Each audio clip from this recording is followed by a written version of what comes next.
So hello guys. So the next topic we are starting is capital gain. Do ignore the handwriting and some errors. Even this is last minute for me. So सब कुछ जल्दी में हो रहा है. And if you find this video useful, give a like. So first we need to understand few of the terminologies before solving questions. बहुत quickly मैं कुछ terms explain कर रही हूँ. First we need to know what is capital asset. Capital asset कोई भी property asset होता है जो assessee hold करता है, वो capital asset होता है, भले ही वो business से connected हो या नहीं हो. लेकिन इसमें कुछ एक्सक्लूजन्स होते हैं, मेनली 4. स्टॉक इन ट्रेड, जो स्टॉक में वो डील कर रहा है, personal assets, rural agriculture land और कुछ सिलेक्टेड बॉन्ड्स. लेकिन इसमें भी कुछ एक्सक्लूजन्स होते हैं.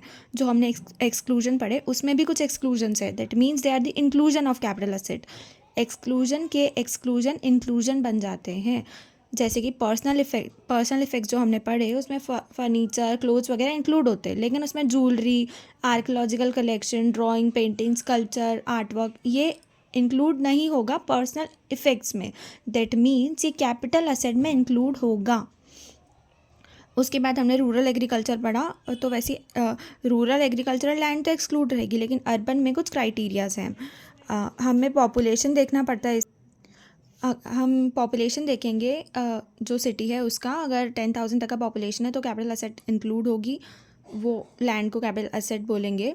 अगर पॉपुलेशन लेस देन 10,000 है बट अप टू 1 लाख है तो हम सिटी सेंटर से रेडियस देखेंगे. अप टू 2 किलोमीटर्स तक जो भी लैंड है वो कैपिटल असेट मानी जाएगी. 2 किलोमीटर से जो बाहर है वो रूरल एग्रीकल्चर लैंड मानी जाएगी. दैट मीन्स वो कैपिटल असेट में इंक्लूड नहीं होगी.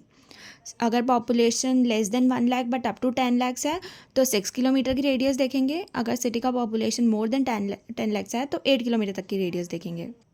इसके बाद हम देखेंगे types of capital asset. 2 type के हैं, short term, long term. Short term वो होते हैं जो लेस देन 36 मंथ्स तक अपने पास रखे जाएं, held for not more than 36 months. Long term assets वो होते हैं जो held for more than 36 months होते हैं. इसमें भी कुछ एक्सेप्शंस है. पहला रहता है units of UTI, mutual fund, zero coupon bonds, financial asset, listed secure. Next आता है डेप्रिसिएबल असेट. डेप्रिसिएबल असेट्स वो असेट होता है जिन पर जो भी असेट पर डेप्रिसिएशन लग रहा है वो इसमें इंक्लूड नहीं होंगे. और तीसरा है लैंड एंड बिल्डिंग.